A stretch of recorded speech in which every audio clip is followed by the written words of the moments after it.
country is being rigged right now. Welcome to Watch Mojo, where we'll be discussing the 10 most fraudulent politicians to ever rule. The walls are beginning to close in on Marcos. Number 10. Silvio Berlusconi. Italy's most controversial prime minister since Mussolini has debatedly been Berlusconi. Ciao, Presidente. Va bene? Yes, thank you so much. He's held the role 3 separate times since the 90s. Berlusconi was absurdly wealthy, making billions as a media tycoon. Before dying in 2023, he was put on trial multiple times. In 2012, he was found guilty of tax fraud in the 90s, which got him a 4-year prison sentence.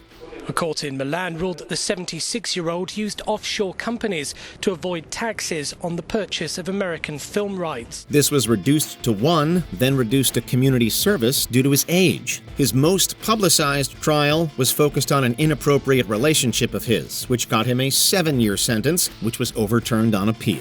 This is just barely scratching the surface of all the illegal deeds he was accused of. When a man is a character, he is always on stage. He has fans and detractors. He has people cheering for him and people hating him. Number 9. Viktor Yanukovych. In Ukraine, corruption has been a huge issue since the fall of communism in 1991. Authorities in Ukraine have opened a murder case against former President Leonid Kuchma over his alleged links to the beheading of an opposition journalist. Recent years have seen improvements, but it continues to be a challenge. One of the biggest exploiters was Viktor Yanukovych, who was elected president in 2010, then ousted during a revolution in 2014. He's now fled Kiev, we believe, for his stronghold in eastern Ukraine.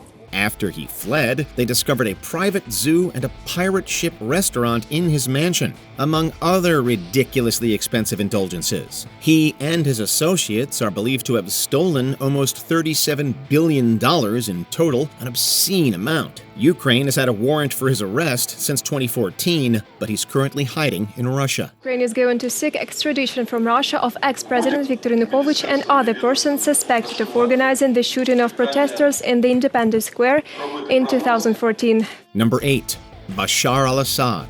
If an award existed for the most evil eye doctor in history, it would instantly be given to al-Assad. Syrians hoped Bashar, trained as a doctor in London, would reform and modernize the country. His father, Hafez al-Assad, was Syria's dictator from 1971 until he died in 2000. His son, Bashar, had been training in ophthalmology, but abandoned this in the 1990s. When his father died, he took control and held it until 2024. He came with an image of perhaps a softer, more civilian, perhaps even more westernized person. He did not prove to be so, or he proved to have another aspect to him. While he was in power, he ruled with an iron fist, frequently abusing human rights, which led to the outbreak of the Syrian civil war in 2011.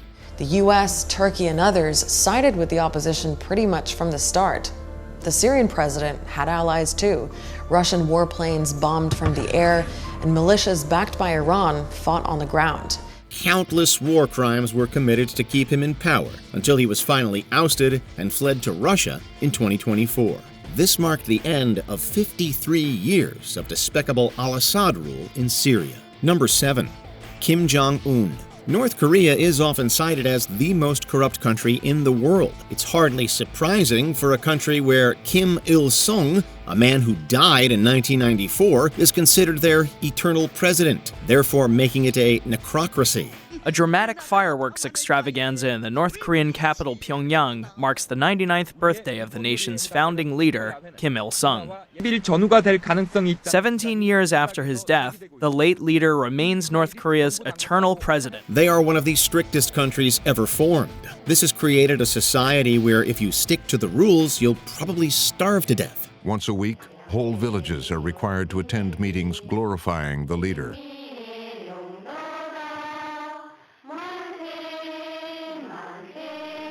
In reality, these harsh rules are often bypassed through bribes. Hence, corruption is necessary to survive. Like his father and grandfather before him, Kim Jong-un ordered the obligatory purges to legitimize his ascension. It's also been virtually impossible to escape to another country since 2020, making the captive citizen situation beyond sorrowful. Number 6.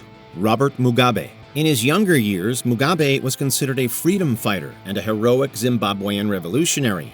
When he was born, Zimbabwe was still under British rule.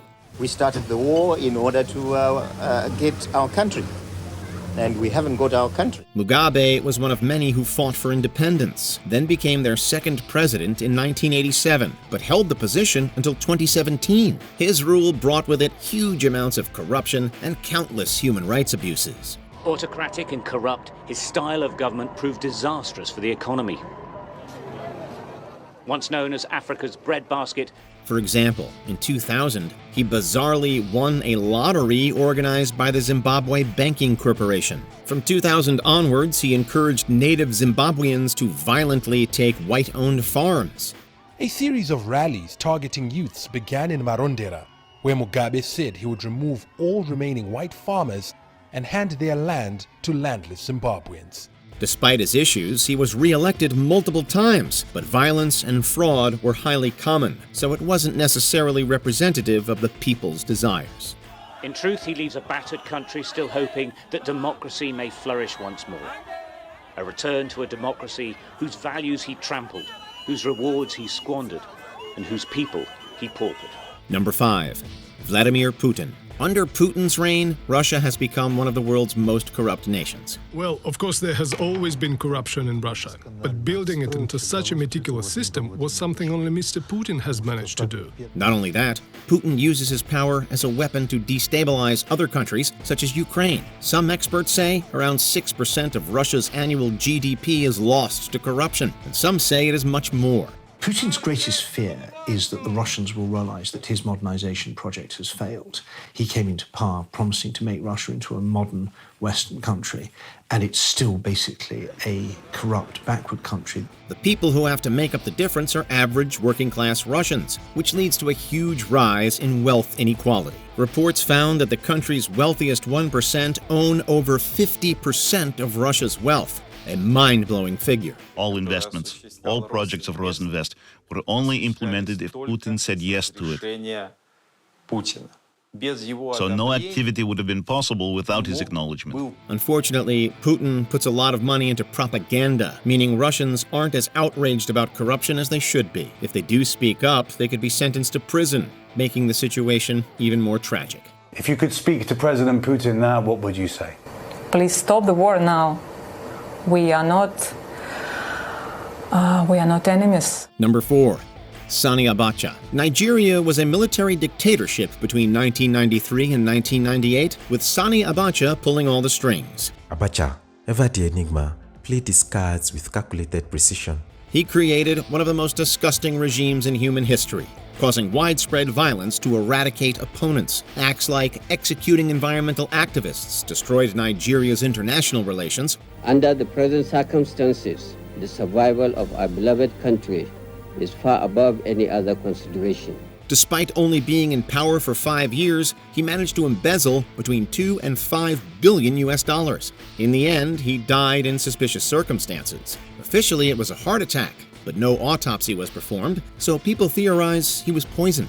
Years after his death, they were still finding millions of dollars that he had stolen, then hidden abroad.